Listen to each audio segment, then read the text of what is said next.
Hello everyone, welcome to study IQ। और जैसे कि आपने मुझे बहुत मैसेज किए थे हरियाणा PCS 2021 के लिए मैराथन क्लास लेके आने के लिए, तो जनरल स्टडीज़ की आज हमारी मैराथन क्लास है और इस वीडियो को लेके आ रहा हूँ मैं। मेरा नाम है डॉक्टर विपिन गोयल और मैं आपको बता दूँ इस पर्टिकुलर सेशन के अंदर मैंने 3 चीज़ें मिक्स करी हैं। वो 3 चीज़ें है तो आपको MCQ डिस्कस करेंगे, लेकिन 3 चीज़ें मिक्स क्या करी हैं। मेरा पेड कोर्स है एक 10,000 MCQ कोर्स, ठीक है। उसके कुछ क्वेश्चन मैंने डाले हैं और कुछ आपके जो हरियाणा का कोई भी एग्ज़ाम होता है और जो मुझे अच्छे क्वेश्चन लगे, हरियाणा सिविल सर्विसेज का या हरियाणा कोई भी आप लोअर एग्ज़ाम है उसके मैंने कुछ क्वेश्चंस डाले हैं। जनरल स्टडीज़ ही डिस्कस करेंगे और कुछ मैंने जो आपके सिविल सर्विसेज के जो एग्ज़ाम हैं, आपके कोई भी जो I like for example Punjab state के और for example MP UP PCS, तो कुछ PCS के क्वेश्चन मैंने इसके अंदर डाले हैं। मतलब 3 चीज़ों का मिश्रण किया है इसके अंदर और आपको बहुत मज़ा आएगा। और इस वीडियो को लेके आ रहा हूँ मैं, मेरा नाम है डॉक्टर विपिन गोयल, और इसको अच्छे से पढ़ें और अपने दोस्तों के साथ भी शेयर करें अगर आपको अच्छा लगता है तो, ठीक है। तो बढ़ते हैं आगे बढ़ने से पहले आपको बता दूं, आप मुझे जितने भी चीज़ें होती हैं वो सारी की सारी शेयर की जाती हैं टेलीग्राम चैनल के ऊपर डॉक्टर विपिन गोयल के नाम से। आप मुझे इंस्टाग्राम और फेसबुक के ऊपर भी फॉलो कर सकते हैं, पर्सनली मेरे साथ कनेक्ट कर सकते हैं। मेरे 2 पेड कोर्सेज आते हैं। The one is the 10,000 MCQ course, जिसमें जो मैंने आपको स्टार्टिंग में बताया था। इसके अंदर हमने चैप्टर वाइज टॉपिक वाइज जो है MCQ डिस्कस कर रहे हैं यहाँ पे डिटेल में। Chapter wise topic wise MCQ हैं। कोई सेक्शन मैंने इसके अंदर डाल दिया नया, और इसके अलावा भी जो है आपके स्टेट पीस है UPSC के जो महत्वपूर्ण क्वेश्चन है वो जो प्रीवियस ईयर एग्जाम में आए हुए हैं, और प्लस SSC रेलवे के प्रीवियस ईयर क्वेश्चन, और प्लस जो है आपके डिफेंस एग्जाम के प्रीवियस ईयर क्वेश्चन मैंने इसके अंदर डाले हैं अलग से फोल्डर बना के। क्लियर। और इस कोर्स के अंदर विपिन 10 कूपन कोड यूज़ करेंगे तो आपको डिस्काउंट मिलेगा 8 जून, यानी कि आज इसका परचेज करने का लास्ट डे है। आप परचेज करें इस कोर्स को। और GS कोर्स जो है पूरा का पूरा जो है हमारा थियरी कोर्स है, बिल्कुल बेसिक टॉपिक क्या है इन चीज़ों के बारे में डिस्कस किया गया है। VIP 500 कूपन कोड आप यूज़ करेंगे। अब आप इन कोर्सेज़ को परचेज कहाँ से कर सकते हैं? 2 जगह से। स्टडी IQ ऐप के ऊपर कर सकते हैं या फिर वेबसाइट के ऊपर कर सकते हैं studiiq.com। जैसे आप इन दोनों को ओपन करते हैं आपको स्क्रीन के ऊपर क्या नज़र आएगा? होम पेज नज़र आएगा। यहाँ पे आपको दिखेगा best selling courses, view all का बटन। इस व्यू ऑल के बटन को दबाना, जैसे आप दबाएंगे 10,000 MCQ कोर्स आपको दिखेगा 3रे नंबर के ऊपर और GS कोर्स आपको दिखेगा 4थे नंबर के ऊपर। सो ये हमारे कोर्सेज हैं। अगर आपको कोई भी मेरे से कोई डाउट पूछना हो रिगार्डिंग कोर्सेज, रिगार्डिंग एनीथिंग, तो आप मुझे इंस्टाग्राम के ऊपर मैसेज कर सकते हैं। तो बढ़ते हैं आज के पहले क्वेश्चन की तरफ। पहला क्वेश्चन देखिए, ये पहले जो 10 क्वेश्चन है मैंने CDS एग्जाम से लिए हैं, तो UPSC EPFO में भी आपको हेल्प करेंगे। A solution contains 20 gram of solute in 180 gram of solvent. Solute particle कितना है आपका? 20 ग्राम। सॉल्वेंट कितना है आपका? 180। तो सोल्यूशन कितना बन गया आपका? दैट इज 200 ग्राम। तो क्वेश्चन है, if the solvent is water what is the concentration of the solution in terms of mass by mass percentage. Mass by mass percentage, देखिए सोल्यूशन की टोटल कितना बन गया? 200 ग्राम बन गया। और सोल्यूट पार्टिकल कितना है आपका? जो है आपका सोल्यूट पार्टिकल जो है आपका कितना है? That is 20। ठीक है। अब बात ये है कि मास परसेंटेज निकालने के लिए क्या करना पड़ता है? मास परसेंटेज निकालने के लिए हमें क्या करना पड़ता है? Mass of the solute divided by total mass into 100। ठीक है। सोल्यूट कितना है? 20। मास, टोटल मास कितना है? 200 डिवाइडेड मल्टीप्लाई बाय 100। 2 ये गया, ये 10 आ गया। तो इसका मतलब 10% आपका राइट आंसर बनेगा। C option is the correct answer. C option. Question ध्यान से समझिए क्या कहता है। सन्यासी एंड फकीर डिस्टर्बेंसेस रेबिलियन हुआ था, इसके लिए क्या स्टेटमेंट आपका करेक्ट बैठता है? देखिए जी, सन्यासी रिवोल्ट की बात करूं 1763 के अंदर देखने को आपको मिला था, बंगाल के अंदर देखने को मिला था, जिसमें मॉडर्न बांग्लादेश भी था, बिहार भी था, उत्तर प्रदेश भी था। और इसके लिए बंकिम चंद्र चट्टोपाध्याय जी ने पुस्तक भी लिखी थी जिसका नाम था आनंद मठ। आनंद मठ जो का विषय जो था वो सन्यासी रिवोल्ट था, ये आपको पता है। ठीक है। और सन्यासी रिवोल्ट को हम कहते हैं फ़कीर रिवोल्ट भी इसको कहा जाता है, फ़कीर रिवोल्ट भी कहते हैं। वंदे मातरम जो है, वंदे मातरम जो हमारा नेशनल सॉन्ग है वो आपका इसी रिवोल्ट से प्रभावित होकर आनंद मठ से लिया गया है। क्लियर हो गया। अब what is the meaning of सन्यासी? सन्यासी मतलब क्या होता है कि जो अपनी स्पिरिचुअल लाइफ के अंदर जो है जीवित रहते हैं और अपना स्पिरिचुअल लेवल को बढ़ाते हैं, आगे चले जाते हैं। और फ़कीर क्या होते हैं? फ़कीर क्या होते हैं? फ़कीर होते हैं जो आपके खास करके रेबिलियन विद्रोह के साथ रिलेट करते हैं और ख़ास करके सूफ़ी सिलसिला से ये बिलोंग करते हैं। सूफ़ी सिलसिला, सूफीज़म में भी स्कूल्स होते हैं, उससे बिलोंग करते हैं ये। और इस रीज़न का, इसका रिवोल्ट का क्या था, इस रिवोल्ट का रीज़न क्या था? एक्चुअली क्या था कि जो फ़कीर और सन्यासीज होते थे वो नॉर्थ बंगाल के अंदर जो है बहुत सारे श्राइन्स और पिलग्रिम साइट्स के ऊपर जाते थे। और यहाँ से क्या होता था कि यहाँ से मतलब कुछ ना कुछ साइजेबल अमाउंट में जो है ज़मींदारों से कुछ ना कुछ ले लेते थे। जब प्लासी का युद्ध हुआ था उससे पहले कोई भी चीज़ में प्रॉब्लम नहीं आती थी, जब भी ये कुछ ना कुछ पैसे लेते थे तो कोई दिक्कत नहीं आती थी। जैसे ब्रिटिशर्स का, जैसे ही अंग्रेज़ों का रूल हुआ, किसके ऊपर, आपका बंगाल के ऊपर रूल हुआ, तो ऑब्वियसली बात है बक्सर की लड़ाई लड़ी गई, प्लासी का युद्ध लड़ा गया, तो जो किसान थे वहाँ पे एक्सप्लॉइट होने लगे, पेजेंट्स एक्सप्लॉइटेशन होने लगी। जिसके बाद आपका 1770 में 1717 में तो है आपका जो है फेमीन भी हो गया, सूखे भी पड़ गए वहाँ पे, जिसके कारण जो है ज़मींदारों ने कोई भी टैक्स पे नहीं किया और एट द एंड जो है रिस्ट्रिक्शंस लगाई गई, किसके ऊपर, सन्यासीज के ऊपर, फ़कीर्स के ऊपर रिस्ट्रिक्शंस लगाई गई। और इस तरीके से जो है आपका रिवोल्ट आपका स्टार्ट हुआ। सन्यासी मूवमेंट जो है ये स्टार्ट किसने करी थी? एक पर्सन थे बाभनी पाठक और एक पर्सन थे देवी चौधरानी। ठीक है, ये इन्होंने जो है स्टार्ट किया था और ये वेस्ट बंगाल में मूवमेंट स्टार्ट हुई थी, तो ये आपको याद रखना है। तो इसमें अब क्वेश्चन पढ़ते हैं और आपका एक्सप्लेनेशन में आंसर देखते हैं कि क्या बनेगा। Governor general Warren Hasting face the persistent sanyasi and fakir disturbances in Bengal and Bihar. बिल्कुल, वॉरेन हास्टिंग जो है 1773 के अंदर जो है आपका गवर्नर जनरल वाइसराय बना था और मैंने आपको सन्यासी और फकीर का बताया था, बंगाल और बिहार में था, तो इनको लगातार फेस करना पड़ रहा था। There were a number of Shaivite Naga sannyasi who formed into armed bands. बिल्कुल, जितने भी सन्यासी थे वो लड़े थे प्रॉपर तरीके से। Majnu Shah who led bands into the from Bengal from 1771 was there prominent leader. बिल्कुल, मजनू शाह भी इसके प्रोमिनेंट लीडर थे। तो इस क्वेश्चन का आंसर क्या बनेगा? B option. सभी के सभी जो हैं आपके स्टेटमेंट आपके सही हैं। 1 2 3 क्या बनेगा आपका? राइट आंसर बनेगा। मजनू शाह जो है मेन लीडर थे, जो जगह से जगह जो है कंटिन्यू कर रहे थे स्ट्रगल, मतलब इंस्पायर कर रहे थे लोगों को कि स्ट्रगल को कंटिन्यू रखिए। ये आपके मेन लीडर थे। बिल्कुल सही पॉइंट है। आंसर इसमें बी ऑप्शन बनेगा। 1 2 3 इज द करेक्ट आंसर। 1943 में यंग लीडर्स द्वारा एक डिस्ट्रिक्ट के अंदर, महाराष्ट्र के अंदर एक पैरेलल गवर्नमेंट स्टार्ट करी गई थी जिसे हम कहते थे प्रति सरकार, और वॉलंटियर कॉप सेवा दल और विलेज यूनिट तूफान दल। ठीक है, ये सेटअप किया गया था। तो ये सेटअप जो है ये कहाँ पे किया गया था, ये आपसे क्वेश्चन पूछ रहे हैं। सेवा दल, तूफान दल और प्रति सरकार, ये स्टार्ट किया गया था सतारा में। आंसर इसमें क्या बनेगा? डी ऑप्शन बनेगा। सतारा नाम से अगर आपको याद हो, सतारा वही जगह है जो डॉक्ट्राइन ऑफ लैप्स स्टार्ट करी थी। डॉक्ट्राइन ऑफ लैप्स, तो पहली स्टेट जो कैप्चर करी थी that was Satara under by the Lord Dalhousie. Lord Dalhousie द्वारा पहली स्टेट जो कैप्चर करी गई थी आपका डॉक्ट्राइन ऑफ लैप्स के अकॉर्डिंग, हड़प नीति के सिद्धांतों के अकॉर्डिंग, वो सतारा ही थी। यहाँ पे पैरेलल गवर्नमेंट बनी थी 1943 में, प्रति सरकार, सेवा दल और तूफान दल। Answer is D option is the correct one. Which one among the following motions can not be made while introducing an ordinary bill in the parliament? संसद में एक साधारण विधेयक पेश करते समय निम्नलिखित गतियों में से किसे नहीं बनाया जा सकता? किसे नहीं बनाया जा सकता, ये पॉइंट कह रहा है। क्वेश्चन ध्यान से समझिए। ऑर्डिनरी बिल की बात चल रही है। बिल एक जो है प्रपोजल होता है, एक नॉर्मल प्रपोजल आपका रखा गया, तो उसमें क्या है कि कौन सी चीज़ नहीं बनती, कि कौन सा मोशन इस पर नहीं बनता। That the bill be taken into the consideration, मतलब ये बिल जो है आपका जो है कंसिडरेशन में रखा जाना चाहिए, ये पॉइंट आपका गलत है। The bill be circulated for the purpose of public opinion, public opinion में हम जाते नहीं हैं। सिलेक्ट कमेटी के पास जाएगा, ये भी नहीं है। तो बिल कहाँ जाएगा? ज्वाइंट कमेटी के पास जाएगा और हाउस के अंदर without the concurrence of other houses. बिल्कुल सही ऑप्शन है, डी ऑप्शन बनेगा राइट आंसर।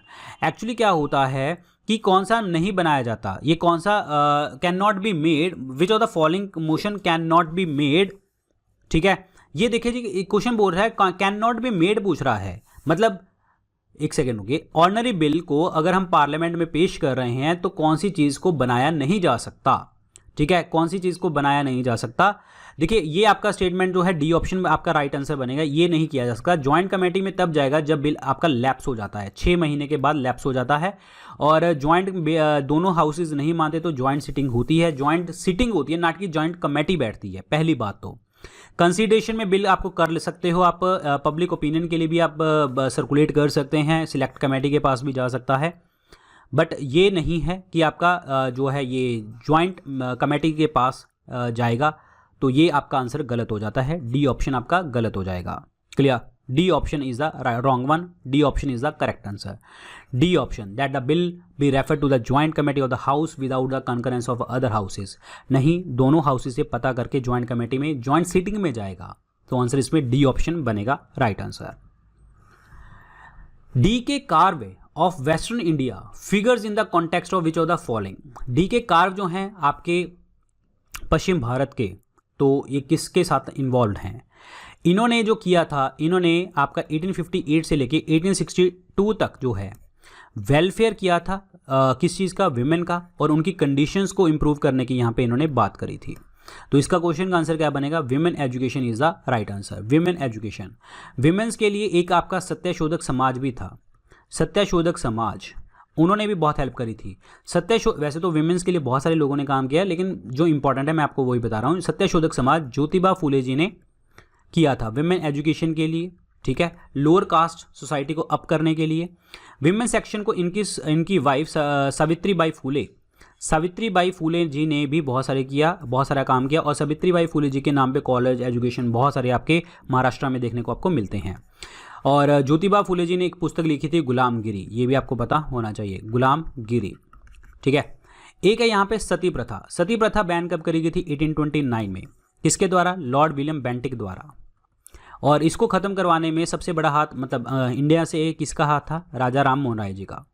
राजा राम मोहन राय जी का सबसे बड़ा हाथ था इसमें। राजा राम मोहन राय जी जो है 1828 में इन्होंने ब्रह्मो समाज जो है स्थापित किया था। आंसर इसमें सी ऑप्शन बनेगा राइट आंसर। महिला शिक्षा के ऊपर इन्होंने काम किया था। Under which article of the Indian constitution the parliament can make laws on the state list subject for giving effect to the international agreement. Parliament जो है कानून बना सकती है किसी भी स्टेट लिस्ट के ऊपर अगर आपको इंटरनेशनल एग्रीमेंट में कुछ करना हो। तो ये कौन से आर्टिकल में लिखा गया है? अंडर आर्टिकल 253 के अंदर ये लिखा गया है कि 253 के अंदर लिखा गया है कि हाँ, अगर आपने इंटरनेशनल इवेंट्स के लिए कुछ करना है तो आप अंडर आर्टिकल 253 कुछ भी कर सकते हैं स्टेट लिस्ट के अंदर, अगर आपने इंटरनेशनल एग्रीमेंट इंप्लीमेंट करवाने हैं। 249 में हम क्या लिखते हैं? 249 में लिखते हैं कि पार्लियामेंट जो होती है वो लेजिस्लेट करती है, कानून बनाती है। कहाँ पे? स्टेट लिस्ट में कानून बनाती है अगर कंट्री का नेशनल इंटरेस्ट जो है आपका उसमें छुपा पड़ा हो। दैट मीन्स नेशनल इंटरेस्ट के लिए पार्लियामेंट कानून बनाती है। पार्लियामेंट कानून बनाती है किसके ऊपर? स्टेट लिस्ट के ऊपर जो है आपका कानून बनता है, स्टेट लिस्ट के ऊपर। ध्यान रखिए, इंपॉर्टेंट है। अंडर आर्टिकल 249 में 250 क्या कहता है? 250 कहता है कि पार्लियामेंट जो होती है वो कानून बना सकती है स्टेट लिस्ट के ऊपर अगर आपके देश के अंदर जो है इमरजेंसी लगी हो। इमरजेंसी के टाइम पे पार्लियामेंट कानून बना सकती है स्टेट लिस्ट के अंदर, तो 250 में वो लिखा गया है। 252 में क्या कहता है? पावर है पार्लियामेंट की दो या दो से ज़्यादा स्टेट्स के साथ मिलके कॉन्सेंट करके लेजिस्लेट करने की, कानून बनाने के लिए, और adoption of such legislation by any other state. मतलब वो जो आपका अडॉप्शन है वो कोई भी स्टेट जो है उसको अपना सकती है। मतलब कहने का मतलब ये है पार्लियामेंट जो है कानून बनाती है, दो या दो स्टेट मिलके कॉन्सेंट से कानून बनाती है, दोनों मिलके कानून बनाते हैं। तो इस क्वेश्चन का आंसर क्या बनेगा आपका? डी ऑप्शन बनेगा right answer. 253 is the right answer. 253 Indian constitution के आर्टिकल के अकॉर्डिंग जो है आपका इलेक्शन कमीशन का प्रावधान कहां पे दिया गया है? इलेक्शन कमीशन जो है आपकी first of all independent body है, आज़ाद बॉडी है, किसी के ऊपर अधीन नहीं है। 6 ईयर इनका टेन्योर है, 6 ईयर टेन्योर है, और उसके बाद 65 ईयर्स इसकी रिटायरमेंट एज है, 65 ईयर्स।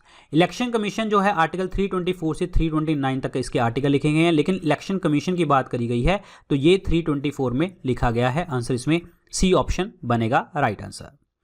326 की अगर मैं बात करूं तो ये राइट टू वोट है। राइट टू वोट जो है आपका लीगल राइट है, और मैंने आपको बताया था राइट टू वोट में क्या होता है, 18 और 18 प्लस वाले लोग वोट कर सकते हैं। पहले हमारी वोटिंग एज थी 21 से हमने 18 करी, और ये अमेंडमेंट थी 61st अमेंडमेंट एक्ट 1988 जो इंप्लीमेंट हुई थी 89 के अंदर। और इस टाइम पे आपके जो प्रधानमंत्री थे वो थे राजीव गांधी। राजीव गांधी गवर्नमेंट के टाइम पे ये देखने को आपको मिला था, वोटिंग एज चेंज करी गई थी। आंसर इसमें सी ऑप्शन बनेगा। 320 क्या कहता है, 220 क्या कहता है, 220 क्या कहता है कि पब्लिक सर्विस कमीशन जो होता है उसके फंक्शन क्या हैं, वो आपका 320 में लिखा गया है। 322 में लिखा गया है कि जो आपके पब्लिक सर्विस कमीशन के जो भी एक्सपेंस होते हैं उनके बारे में आपका एक्सपेंसेस के बारे में 322 के अंदर लिखा गया है। तो आंसर इसमें क्या बनेगा, सी ऑप्शन बनेगा right answer. 324 is the correct answer, article 324। और एक चीज़ आपको और बताता हूँ, इलेक्शन कमीशन में बड़ी इंटरेस्टिंग चीज़ आपको बताता हूँ। एक होता है इलेक्शन कमीशन ऑफ इंडिया, एक होता है state election commission. State election commission सिर्फ 2 इलेक्शन करवाता है, एक पंचायत का और एक म्यूनसिपैलिटी का। लेकिन इलेक्शन कमीशन ऑफ इंडिया जो होते हैं ये आपका प्रेसिडेंट का, वाइस प्रेसिडेंट का इलेक्शन करवाते हैं, स्टेट लेजिस्लेटिव असेंबली का इलेक्शन करवाते हैं जिसे आप विधानसभा कहते हैं, और लोकसभा का इलेक्शन करवाते हैं, राज्यसभा का भी इलेक्शन करवाते हैं। लेकिन स्टेट इलेक्शन कमीशन सिर्फ पंचायत और म्यूनसिपैलिटी का इलेक्शन करवाते हैं। तो this is very important part. Starting में मैंने आपको बताया था इंडिपेंडेंट बॉडी है, और हमारे देश में इंडिपेंडेंट बॉडीज कौन कौन सी हैं, CAG, controller and auditor general of India, article 148, और आपका इलेक्शन कमीशन हो गया, ठीक है, इलेक्शन कमीशन हो गया आपका जो है इंडिपेंडेंट बॉडी। और कौन सा इंडिपेंडेंट बॉडी है हमारी यहाँ पे, इलेक्शन कमीशन हो गया, कैग हो गया, ठीक है, इलेक्शन कमीशन हो गया, कैग हो जाता है, और आपका और कौन सा इंडिपेंडेंट बॉडी है, इलेक्शन कमीशन, कैग हो गया। एक होती है आपकी यूपीएससी इलेक्शन, ये भी आपकी इंडिपेंडेंट बॉडी है, और आपका मीडिया तो इंडिपेंडेंट है ही है। तो आंसर इसमें सी ऑप्शन बनेगा right answer. Supreme court of India जो है इन्होंने बताया था basic structure of the constitution के बारे में, कहां पे बात करी थी, basic structure of the constitution की बात कहां पे करी थी, इन्होंने बात करी थी केशवनंदा भारती केस के अंदर वर्सेस स्टेट ऑफ केरल 1973 के अंदर। और इन्होंने इसमें बोला था कि basic structure of the constitution को कभी भी पार्लियामेंट जो है अमेंड नहीं कर सकती, कभी भी आप हटा नहीं सकते। लेकिन basic structure of the constitution जो इंडिया का है वो टाइम टू टाइम आपका बताएगी, सुप्रीम कोर्ट बताएगी। लेकिन बेसिक स्ट्रक्चर है क्या, किसी कहीं पे लिखा नहीं गया, बट टाइम टू टाइम जो basic structure Kesavananda Bharati case के बाद जो है सुप्रीम कोर्ट ने बताया है वो है सुप्रीमेसी ऑफ द कॉन्स्टिट्यूशन के बारे में बात करी है, डेमोक्रेटिक फॉर्म ऑफ गवर्नमेंट के बारे में बात करी है, सेकुलर गवर्नमेंट के बारे में बात करी है, सेपरेशन ऑफ पावर के बारे में बात करी है, इंडिविजुअल फ्रीडम के बारे में इन्होंने बात करी है यहाँ पे। क्लियर। गोलकनाथ केस हुआ था, गोलकनाथ केस हुआ था आपका 1960 गोलकनाथ केस हुआ था आपका 1967 में, ठीक है, पंजाब के अंदर वर्सेस स्टेट ऑफ पंजाब। इसमें क्या बोला गया था, पार्लियामेंट के पास कोई भी पावर नहीं है कि वो पार्ट 3 को अमेंड कर सके। पार्ट 3 किसके बारे में है, आपका फंडामेंटल राइट के बारे में, इसको अमेंड कर सके, इसकी कोई भी पावर नहीं है। Sajjan Singh versus state of Rajasthan, state of Rajasthan के जो है आपका केस हुआ था, ये पहली बात तो आपका 1965 में देखने को आपको मिला था, स्टेट ऑफ राजस्थान वाला पार्ट, ठीक है। इसमें क्या बोला गया था कि पार्लियामेंट के पास, इसमें बोला गया था कि जो पार्लियामेंट है, पार्लियामेंट के पास जो है पावर होती है वो किसी भी कॉन्स्टिट्यूशन के पार्ट को अमेंड कर सकती है। शंकर प्रसाद केस हुआ था 1953 के अंदर, 1951 के अंदर। इसमें बोला गया था अंडर आर्टिकल 368 के अंदर जो है पार्लियामेंट किसी भी पार्ट को जो है अमेंड कर सकती है। ये सारे केसेस इंपॉर्टेंट है, आंसर इसमें डी ऑप्शन बनेगा। और कुछ केसेस और भी हैं वो मैं आपको पीडीएफ में डाल दूंगा और उसको पढ़ लेना, ठीक है, जो इंपॉर्टेंट है आपके एग्जाम के लिए। आंसर इसमें डी ऑप्शन बनेगा राइट आंसर। एक आपको और बड़ा इंपॉर्टेंट केस बताता हूं, एसआर बोमाई केस भी बड़ा इंपॉर्टेंट है।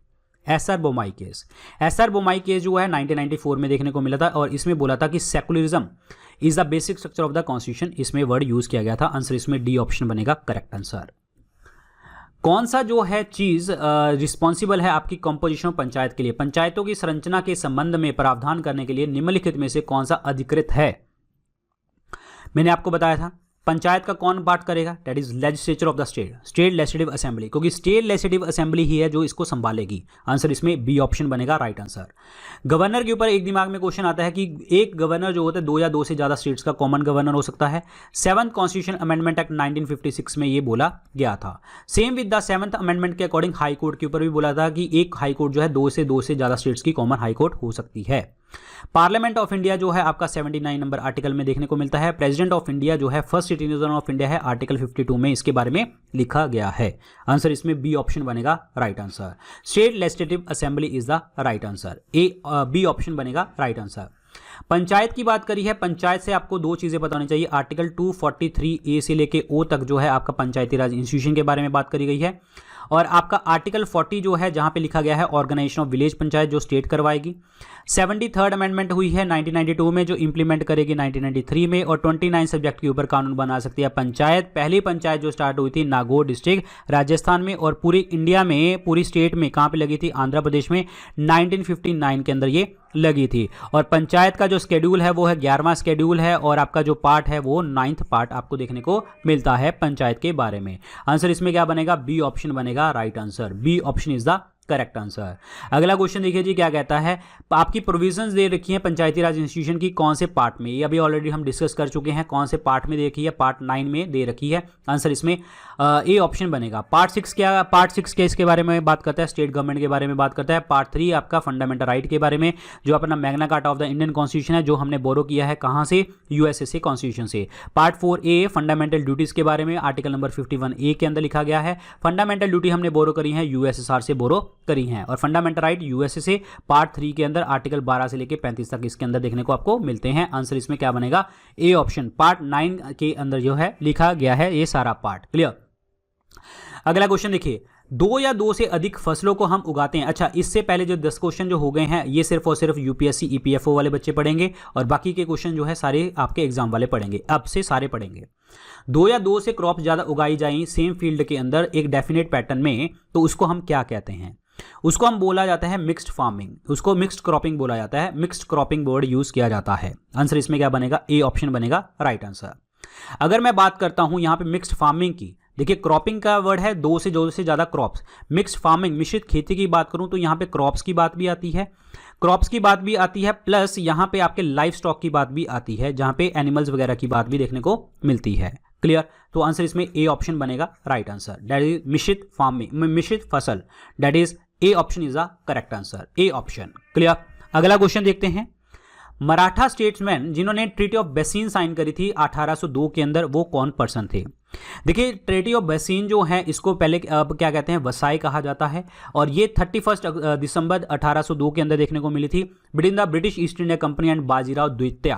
बाजीराव द्वितीय के अंदर जो है ये साइन देखने को मिला था पूना के अंदर, जो आपके पूना के अंदर आपके पेशवा थे after the battle of Poona, और ये ट्रीटी थी आपकी मराठा एम्पायर की जो है डिसीजिव थी, क्योंकि इसके बाद जो है डेजोल्यूशन देखने को आपको मिला था, और कंपनी ने जो है सारा पार्ट इसमें संभाल लिया था पूरा का पूरा। इसके बाद जो है मराठा सरकार जो है खत्म होती चली गई। क्लियर। और इसके बाद जो है आपकी सेकंड एंग्लो मराठा वॉर भी देखने को आपको मिली, उसमें भी ये हारे, ठीक है, और इसके बाद मराठा सरकार जो है खत्म होती गई। मराठा से मेरे दिमाग में एक चीज़ याद आती है, मराठा सरकार जो है आपकी अष्टप्रधान सरकार थी। यहाँ पे अष्टप्रधान, अष्टप्रधान का मतलब क्या होता है, जिसमें 8 मंत्री होते थे, और उसमें मंत्री मेन था Peshwa, Peshwa was the prime minister. और यहाँ पे 2 तरीके के टैक्स लगते थे आपके अष्टप्रधान सरकार में, एक था चौथ। चौथ क्या होता था, जितना आपने प्रोड्यूस किया है उसका 1/4 हिस्सा आप हमें प्रोवाइड करेंगे लैंड का प्रोड्यूस का। और एक होता था सरदेशमुखी, सरदेशमुखी। और सरदेशमुखी क्या होता था, सरदेशमुखी था जिसमें आपका 10% एडिशनल जो है आपको टैक्स देना पड़ेगा, जो मुंबई के वासी होते थे महाराष्ट्र के, उनको 10% टैक्स देना पड़ेगा एडिशनल। तो आंसर इसमें क्या बनेगा आपका, 1 ऑप्शन बनेगा राइट आंसर, बाजीराव द्वितीय इज द करेक्ट आंसर। अगला पॉइंट देखिए, अमरा नायका सिस्टम, अमरा नायक प्रणाली जो है एक मेजर पॉलिटिकल इनोवेशन है आपके इंपीरियल रूलर्स की। तो ये किसकी प्रणाली है, ये क्या है, this is a political innovation of the Vijayanagara empire. ये पॉलिटिकल इनोवेशन थी किसकी, विजयनगर एम्पायर की थी। और इसमें एक्चुअली क्या था, ये आपका जो इक्ता सिस्टम था ना, इक्ता सिस्टम, जिसमें जो किसने स्टार्ट करवाया था, इल्तुतमिश ने स्टार्ट करवाया था, जिसे आप स्लेव ऑफ द स्लेव कहते हैं, father of Tom building in India कहते हैं। इन्होंने इक्ता सिस्टम स्टार्ट करवाया था। इक्ता सिस्टम का मतलब था कि आपको सैलरी की जगह के ऊपर लैंड गिफ्ट करी जाएंगी। तो ये अमरा नायका सिस्टम भी यही है कि अब यहाँ पे लैंड गिफ्ट करी जाती थी। और इक्ता सिस्टम को खत्म करवाने वाला पर्सन कौन था, दैट इज अलाउद्दीन खिलजी आपका मेन पर्सन था जिसने खत्म किया था। विजयनगर एम्पायर स्टार्ट किया था हरिहर एंड बुक्का ने, और ये आपकी जो विजयनगर कैपिटल थी, और आजकल उसको हम्पी कहते हैं। अब तो विजयनगर डिस्ट्रिक्ट भी बन चुका है हमारा, 31st डिस्ट्रिक्ट बना था कर्नाटक के अंदर विजयनगर, और ये तुंगभद्रा रिवर के किनारे के ऊपर जो है आपका शहर है। आंसर इसमें क्या बनेगा आपका, डी ऑप्शन बनेगा right answer, D option is the correct answer, very important part है। और एक चीज मैं आपको बताना चाहूंगा कि इसमें हरिहर बुक्का भी थे, एक आपके राजा थे इसमें कृष्णदेवराया, कृष्णदेवराया, ठीक है, कृष्णदेवराया। और इनकी जो एक पुस्तक थी, द पुस्तक नेम इज द इनकी एक पुस्तक थी कृष्णदेव राय जी की। कृष्णदेव राय जी ने एक पुस्तक लिखी थी, that is a political work, actually political work था उनका, ठीक है, पॉलिटिकल वर्क था। और प्रॉपर तरीके से उसके अंदर जो है आपकी सारी पॉलिटिकल जो चीज़ें होती थी वो सब कुछ लिखा हुआ था। और ये तेलुगु के अंदर एक पुस्तक थी और कृष्णदेव राय जी ने ये पुस्तक लिखी थी। और ये पुस्तक का नाम है आपका एक सेकंड रुकिए, कृष्णदेव राय जी ने पुस्तक लिखी थी। और इस पुस्तक का जो नाम है that is Amuktamalyada. Amuktamalyada is the name, this is very important. Amuktamalyada जो कृष्णदेव राय जी ने लिखी थी, चोल वंश के साथ संबंधित है आपके दैट इज राजेंद्र चोल, जिन्होंने प्रॉपर तरीके से जो है आपका श्रीलंका के ऊपर रूल किया था। चोला वंश वही हैं जिनके पास नेवी बहुत अच्छी थी। गुप्ता टाइम को बोला जाता है golden age of ancient India, क्योंकि इनके टाइम पे सिक्के भी बहुत सारे इशू हुए हैं, बिल्डिंगें वगैरह सब कुछ इन्होंने बहुत सारा बनवाया है। चालुक्य वंश से नाम मेरे को याद आता है पुलकेशिन द्वितीय का। पुलकेशिन द्वितीय वो पर्सन है जिन्होंने हर्षवर्धन को हराया था। हर्षवर्धन को हरा के एक इनके दरबार में एक पर्सन था जिसका नाम था रवि कृति। रवि कृति ने एक इंस्क्रिप्शन लिखी थी जिसका नाम था अहियोल इंस्क्रिप्शन लिखा था। क्लियर। और एक चीज़ मैं आपको बताना चाहूँगा, और पुलकेशिन द्वितीय को हराया किसने था? पुलकेशिन द्वितीय को हराया था किसने? नरसिम्हा वर्मन ने। नरसिम्हा वर्मन जो है पल्लव वंश का राजा है। और नरसिम्हा वर्मन ने एक टाइटल लिया था वातापी कोंडा, क्योंकि चालुक्य की कैपिटल थी वातापी बादामी। और वातापी कोंडा का मतलब नरसिम्हा वर्मन ने जो लिया था दैट इज कि उनको हराने वाला, वातापी को जीतने वाला और पुलकेशिन द्वितीय को हराने वाला। आंसर इसमें डी ऑप्शन बनेगा राइट आंसर, डी ऑप्शन। अगला पॉइंट देखते हैं जी, अगला क्वेश्चन क्या कहता है। Kiran knowledge involvement in the research advancement through the nurturing is a initiative program for the women scientist who had, मतलब इनका एक प्रोग्राम है that is called Kiran. Actually ये किरण प्रोग्राम के अंदर क्या है कि जो लड़कियों ने फैमिली रीजन के कारण जो है, अपनी शादी के कारण, किसी भी चीज़ के कारण जो है अपना घर छोड़ा, अपना काम छोड़ा, ब्रेक ले लिया, तो उसके लिए किरण जो है आपका एक इनिशिएटिव स्टार्ट किया गया है। सो ये ब्रेक जो जिन्होंने फैमिली रीजंस के कारण जो है आपका ब्रेक लिया काम में, उनके लिए स्टेटमेंट ये जो है स्टार्ट किया गया है। विमेन सेक्शन को जो है साइंस की फील्ड में लेके आना, और ये स्टार्ट किसने किया है? Department of science and technology ने ये जो है स्टार्ट किया है। और जो है ये रिसर्च प्रोग्राम है एक्चुअली रिसर्च एडवांसमेंट के लिए। और इससे क्या होगा कि जेंडर पैरिटी आएगी आपकी साइंस एंड टेक डिपार्टमेंट के अंदर। फेलोशिप यहाँ पे दी जाएगी आपकी 25,000 रुपये से 50,000 रुपये, 55,000 रुपये तक की जो है फेलोशिप दी जाएगी। 27 से 57 साल के जो आपकी लेडीज होंगी उनको सपोर्ट करेगी। आंसर इसमें ए ऑप्शन बनेगा राइट आंसर। ये है जी आपकी किरण स्कीम विमेन साइंटिस्ट के लिए, याद रखना। अगला क्वेश्चन देखिए जी, इंडियन टेरिटोरियल लिमिट जो एक्सटेंड होता है सी तक कौन सा है आपका? इंडियन टेरिटोरियल जो लिमिट है, क्षेत्रीय सीमा जो है वो कहाँ तक है? ये 12 नॉटिकल माइल्स तक होती है। आंसर इसमें बी ऑप्शन बनेगा।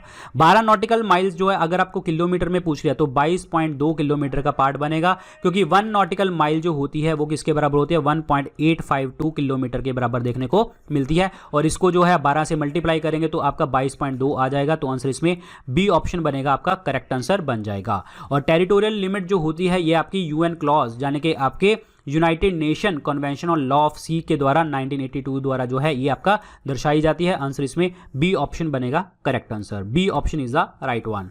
ये है आपकी territorial limit 12 nautical miles. Exclusive economic zone जो होता है आपका, जो होता है 200 नॉटिकल माइल्स तक देखने को आपको मिलता है। और मैं आपको बता दूं, एक होता है स्पेशल इकोनॉमिक जोन, जो पेपर में क्वेश्चन पूछा जाता है। स्पेशल इकोनॉमिक जोन जो होते हैं वो किस चीज़ के लिए होते हैं? एक्सपोर्ट्स को बढ़ावा देने के लिए होते हैं, एक्सपोर्ट्स को बढ़ावा देने के लिए। इनमें से कोल्ड ओशन करंट कौन सा होता है? कोल्ड ओशन करंट, तो इसमें से ब्राजीलियन करंट जो है वार्म है, नॉर्थ इक्वेटोरियल करंट वार्म है, गल्फ स्ट्रीम वार्म है, और कैलिफोर्निया करंट आपका कोल्ड है। ये आपको याद करने पड़ेंगे, प्रैक्टिस करनी पड़ेगी ज़्यादा से ज़्यादा क्वेश्चंस की, तब आपको याद हो जाएंगे। California current is the cold current.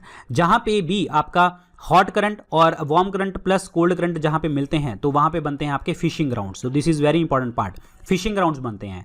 और ऐसा ही आपको मैं बता दूं टाइटैनिक, अच्छा जब गर्म और ठंडा पानी मिलता है तो फॉग भी क्रिएशन होती है, फॉग, ठीक है, फॉग भी बनती है और फिशिंग ग्राउंड भी बनते हैं। और ऐसा ही चीज आपका देखने को मिला था, टाइटैनिक ट्रेजेडी हुई थी, सबको पता है। टाइटैनिक ट्रेजेडी के अंदर जो है लैब्राडोर करंट जो आपका कोल्ड करंट था और आपका गल्फ स्ट्रीम जो आपका वार्म करंट था, ये मिले थे, जिसके कारण जो है आपकी वहां पे फॉग बनी और एट द एंड जो है प्रॉपर तरीके से टाइटैनिक ट्रेजेडी देखने को मिली, क्योंकि इनको आइसबर्ग नहीं दिखा था और टकरा के और जो है पानी अंदर चला गया था आपके शिप के अंदर। आंसर इसमें डी ऑप्शन बनेगा राइट आंसर। ये है जी आपका गल्फ स्ट्रीम ग्रीन जो है ये हॉट वाटर है, और अलास्का करंट हॉट वाटर है, ब्राज़ील है, मोज़ेम्बिक है, और ईस्ट ऑस्ट्रेलियन है, और कुरुशियो करंट है। These are the warm current. ये है एगुलास करंट, ये भी वार्म करंट देखने को मिलता है। अगला क्वेश्चन देखिए, अकबर की कोर्ट में एक पर्सन थे जिन्होंने डेट इज कॉल्ड भास्कराचार्यास की पुस्तक लीलावती को पर्शियन लैंग्वेज में कन्वर्ट किया था। वो पर्सन का नाम क्या है? ये पर्सन है अबुल फजल। इन्होंने भास्कराचार्य लीलावती को पर्शियन लैंग्वेज में चेंज किया। आंसर इसमें क्या बनेगा आपका? ए ऑप्शन बनेगा right answer. A option is the correct answer. Sorry, Abul Fazal ना बनके, सॉरी अबुल फजल नहीं बनेगा, इसका आंसर बनेगा Faizi. Faizi is the correct answer. Answer इसमें क्या बनेगा? बी ऑप्शन बनेगा राइट आंसर। फैजी ने ये किया था, और फैजी भी जो है अकबर के दरबार में नवरत्न में आता था। ठीक है, फैजी ने बहुत सारी कलेक्शन लिखी थी पोएम्स की, जिसे हम कहते थे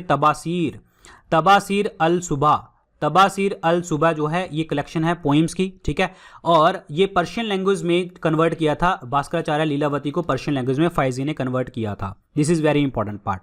और एक चीज़ मैं आपको बताना चाहूँगा कि यहाँ पे जो आपका अबुल फजल है, इन्होंने अकबर की आईने अकबरी यानी कि अकबर के ऊपर पुस्तकें लिखी थी, और एक लिखा था अकबरनामा, ये भी आपको याद रखना है, ये भी नवरत्न में था। ठीक है, याद रखिए, इंपॉर्टेंट पर्सन है। अबुल फजल ने तो इबादत खाना भी जो है ज्वाइन किया था, दीन इलाही वगैरह धर्म भी इन्होंने ज्वाइन किए थे। और आंसर इसमें क्या बनेगा आपका? बी ऑप्शन बनेगा राइट आंसर।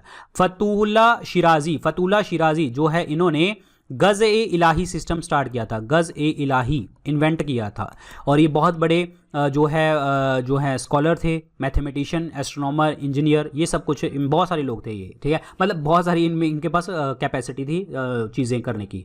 तो आंसर इसमें बी ऑप्शन बनेगा राइट आंसर। अगला देखिए जी, इंडियन स्टैंडर्ड मेरिडियन जो है हमारी क्रॉस कहाँ से करती है? 82 डिग्री 30 डिग्री ईस्ट से करती है, ये सबको पता है। और आपको पता है मिर्ज़ापुर डिस्ट्रिक्ट से जो है हमारी क्रॉस करती है, ये मिर्ज़ापुर डिस्ट्रिक्ट से क्रॉस करती है, और मेरिडियन होती है ये। ठीक है, ये वाली, ये देखिए जी मेरिडियन है आपकी यहाँ से। ठीक है, यहाँ पे देखिए जी बाकी डिफरेंट स्टेट्स जो है यहाँ पे आपकी कट करती है। यूपी हो गया, और एमपी हो गया, झारखंड हो गया, झारखंड के बाद उड़ीसा हो गया, देन आंध्र प्रदेश। 5 स्टेट्स को ये तोड़ती है आपकी IST।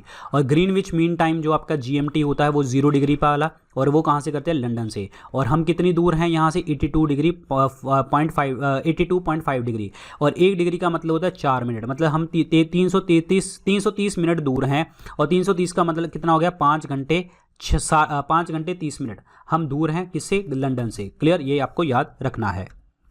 अगला पॉइंट देखते हैं, और इनको करेक्ट करना है कि कौन सी चीज़ को क्या कहते हैं, वर्ल्ड वाइड क्या कहते हैं।